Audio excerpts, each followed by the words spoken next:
పేరు? Hi madam, మీ పేరు madam? Doctor Tirumala Shetty. Okay madam, మనకి నిన్న బాచుపల్లిలో ఒక సంఘటన జరిగింది.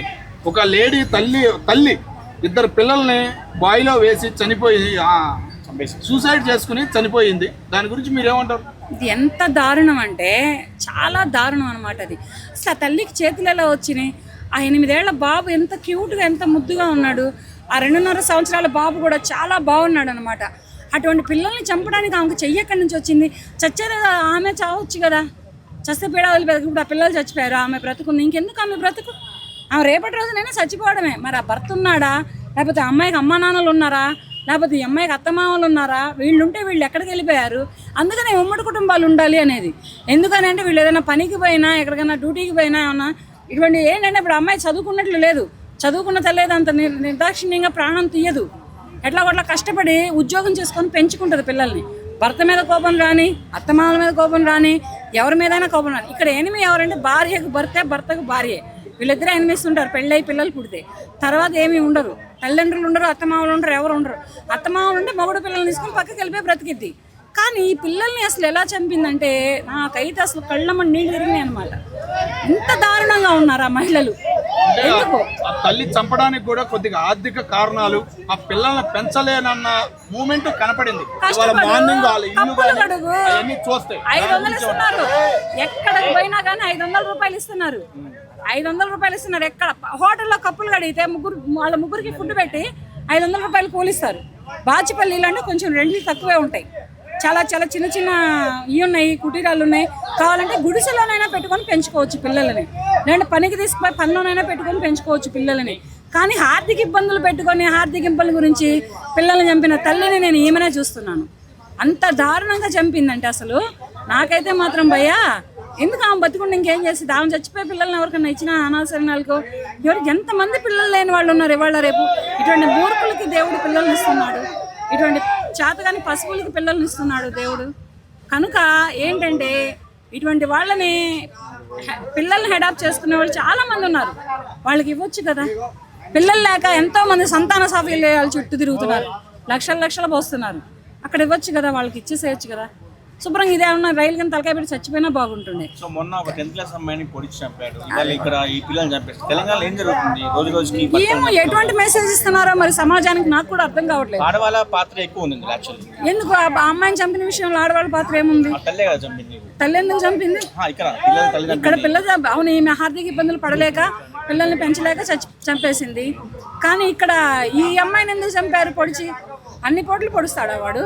అంత కక్ష ఏంటి ఆ అమ్మాయి మీద? అంత పాపం ఏం చేసింది? ఆ తల్లిదండ్రులు కడుపుని పుడతాం ఆ అమ్మాయి చేసిన పాపం. అంత కక్ష అంత పగను పెట్టుకొని ఆ అమ్మాయిని చంపేసేసారంటే వీళ్ళకి ఏం చెప్పాలి? ఇంకా కారణం ఏంటి? ఒక కారణం తెలుసా? ఒక ఆచూకీ తెలుసా? తీసుకుపోయారు, ఆడ పడేశారు జైల్లో. ఆమె తీసుకుపోయారు, హాస్పిటల్లో పడేశారు. అది చావడం మేలు నన్ను అడిగితే. అటువంటి పిల్లల్ని చంపినటువంటి తల్లి బ్రతికుండి కూడా వేస్ట్ అయ్యి ఇంకెందుకు దాని బతుకు?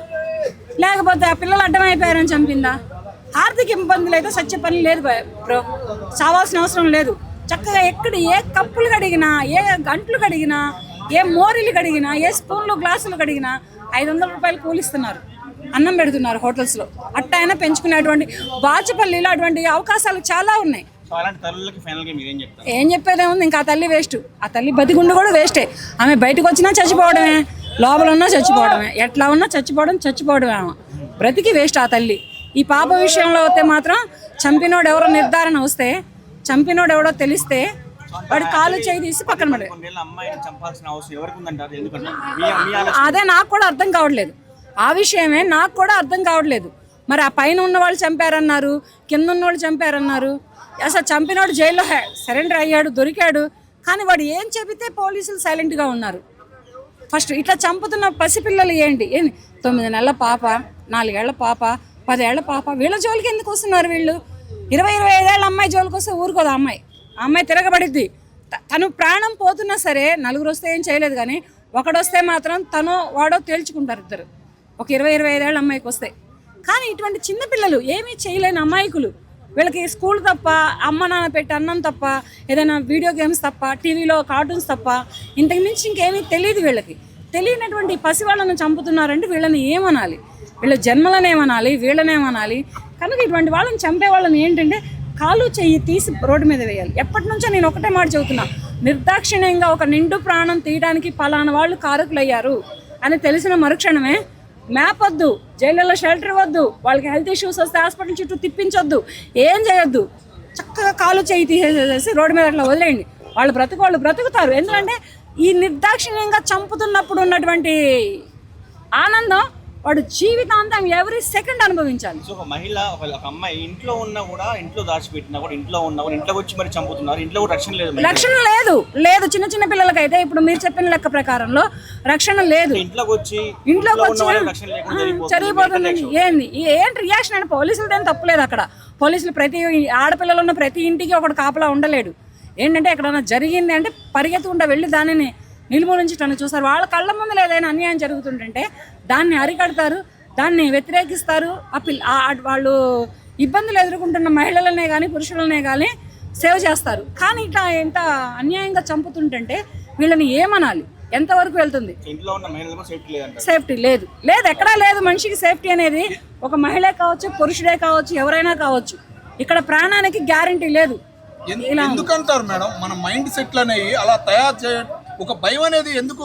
మరి వాడు సోషల్ మీడియా వల్ల అంటారా? దేని వల్ల ఒక మనిషి అట్లా తయారవడానికి కారణం ఏంటంటే సోషల్ మీడియా ప్రేమలు అనేవి చనిపోతున్నాయా? ఎందుకని సోషల్ మీడియా ఏం చేసిందయ్యా? సోషల్ మీడియాకి ఏం సంబంధం ఉంది? సోషల్ మీడియా దానిలో మంచి నేర్పుతుంది, చెడు నేర్పుతుంది. మంచిగా తీసుకో, చెడు ఎందుకు తీసుకుంటావు? అంటే నువ్వు చెడుగా పెరిగావా చెడు తీసుకోవడానికి? నీ